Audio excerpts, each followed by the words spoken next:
नमस्कार दोस्तों, शिवपुराण में आपका बहुत बहुत स्वागत है। आज हम पढ़ने वाले हैं शिवपुराण की श्री रुद्र संहिता के 5वें खंड के 8वें अध्याय दिव्य रथ का निर्माण। तो चलिए शुरू करते हैं। व्यास जी ने सनत कुमार जी से पूछा, हे सनत कुमार जी, आप अत्यंत बुद्धिमान और सर्वज्ञ हैं। आपने मुझे अद्भुत शिव कथा सुनाने की कृपा की है। मुनि, जब भगवान शिव ने देवताओं के अभिष्ट कार्यों को पूरा करने के लिए त्रिपुर स्वामियों का वध करने हेतु विष्णु जी से दिव्य रथ का निर्माण करने के लिए कहा, तब विष्णु जी ने क्या किया? दिव्य रथ का निर्माण किसने और कैसे किया?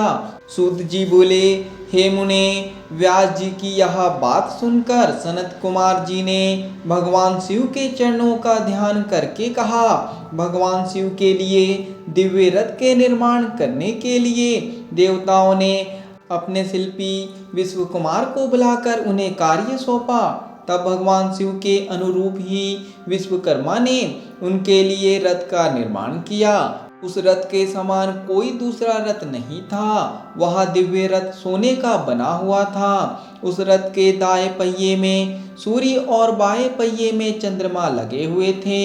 सूर्य के पहिए में 12 अरे लगे हुए थे, जो कि 12 महीनों का प्रतिनिधित्व कर रहे थे।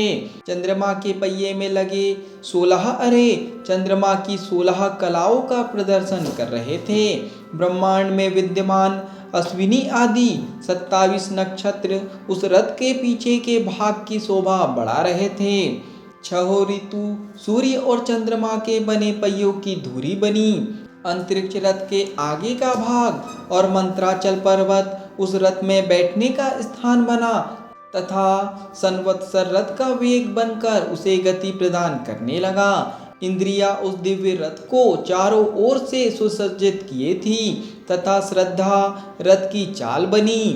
वेदों के अंग रथ के भूषण तथा पुराण, न्यास, मीमांसा तथा धर्मशास्त्र आदि रथ की शोभा बढ़ाने लगे। महान तीर्थ पुष्कर दिव्य रथ की ध्वज पताका बनकर फहराने लगा। विशाल समुद्रों ने रथ के बाहरी भाग का निर्माण किया। गंगा, यमुना आदि पवित्र नदियां स्त्री रूप धारण कर रथ में चंवर डुलाने लगी। स्वयं ब्रह्मा जी उस दिव्य रथ में सारथी बनकर भगवान शिव की सेवा में उपस्थित हुए तथा ओमकार उनके रथ का चाबुक बना। आकार विशाल छत्र बनकर रथ को शोभित करने लगे। भगवान शिव के धनुष का निर्माण करने हेतु शैलराज हिमालय स्वयं धनुष बने तो नागराज उस धनुष के लिए प्रत्यंचा बने। देवी सरस्वती धनुष की घंटा और भगवान श्री हरि बाण बने और अग्निदेव ने बाण की नोक में अपनी शक्ति डाली। ऋग्वेद, सामवेद, यजुर्वेद तथा अथर्ववेद उस दिव्य रथ में घोड़े बनकर जुट गए।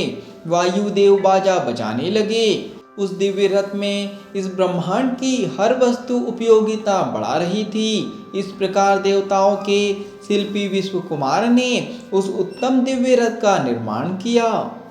यहाँ पर शिवपुराण की श्री रुद्र संहिता के 5वें खंड के 8वें अध्याय का समापन होता है। आज के लिए इतना ही। धन्यवाद।